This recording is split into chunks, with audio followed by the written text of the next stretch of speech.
Ada beberapa hal yang sangat penting untuk culture inovasi itu terjadi dalam suatu organisasi. Yang pertama adalah psychological safety. Safety. Apa sih artinya psychological safety? Orang-orang di dalam organisasi itu harus bisa pede, bisa bilang apapun. Maaf, ini gagal. Saya gagal. Saya nggak tahu, tolong bantu saya. Nggak berhasil, yuk kita coba lagi.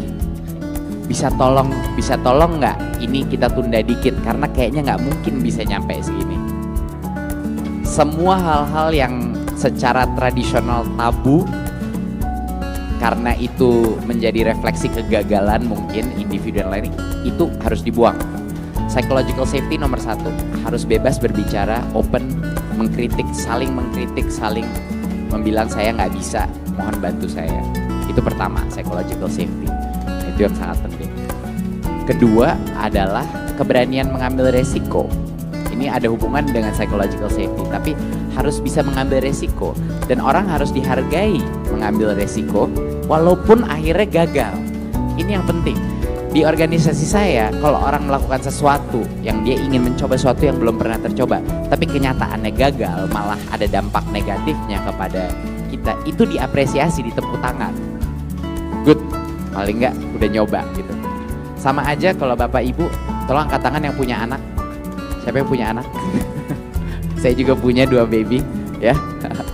Kalau anak kecil baru belajar, balita baru mau belajar jalan, terus dia mencoba jalan, abis itu jatuh, kita marahin nggak dia? Nggak kan? Nggak ada bedanya cara kita men-treat baby dengan cara men-treat sesama manusia sebagai adult. Di leadership level manapun tuh nggak ada bedanya.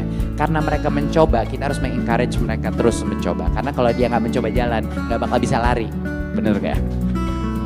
Jadi sama aja, organisasi itu nggak ada bedanya, pemerintahan nggak ada bedanya. Harus, dan orang-orang yang mengambil resiko dan akhirnya gagal itu harus dilindungi sama sesama timnya, dilindungi sama pimpinannya. Organisasi-organisasi yang punya kebudayaan performance itu pemimpinnya pasang badan selalu. Di organisasi saya, kalau meeting lagi ada kegagalan, semuanya kompetisi ngambil kesalahan. Ya, saya bisa di satu meeting, misalnya lagi down kemarin, GoPay down atau Gojek lagi down atau apa-apa. Dalam meeting itu dia bilang, enggak, ini salah saya, enggak. Saya udah bilang itu sebenarnya salah saya. Dan pemimpinan di situ harus bilang, enggak, di ujungnya adalah salah saya. Kultur accountability itu yang menciptakan kultur of psychological safety yang menciptakan inovasi. Nah, ini adalah suatu paradigma baru untuk memecahkan masalah, ya, Dan bapak-bapak, ibu-ibu, masalah-masalah di Indonesia pada saat ini saya nggak harus cerita, luar biasa banyaknya permasalahan dari sisi infrastruktur, permasalahan dari sisi SDM, permasalahan dari sisi kebudayaan pun, masalah dari sisi toleransi, dan semua itu hubungannya dengan kebudayaan.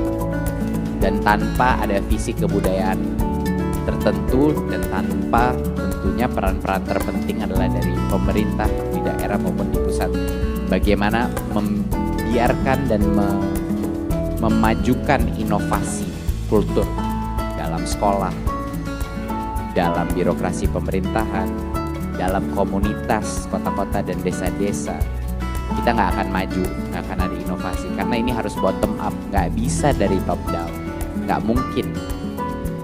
Inovasi dan kultur yang berkesinambungan itu harus bottom up. Kalau saya suruh semua tim saya apa yang harus mereka lakukan tiap hari, mereka tidak akan belajar untuk melakukan inovasi secara berkesinambungan. Jadinya nggak apa-apa, mereka aja yang nyoba dulu, gagal keteteran, tapi dalam waktu 1 tahun mereka udah bisa melompati saya dan lebih jago lagi dari saya, karena mereka yang lebih tahu produk mereka yang lebih tahu lingkungan mereka yang lebih tahu konsumen daripada saya. Sama aja konsep pemerintahan maupun konsep apapun di daerah situ, ya mereka yang lebih tahu gimana, apa yang lebih relevan, mereka yang lebih tahu, tapi kadang-kadang tidak diberikan ruangan untuk mengambil resiko, untuk mencoba hal-hal yang baru, karena suka dimarahin.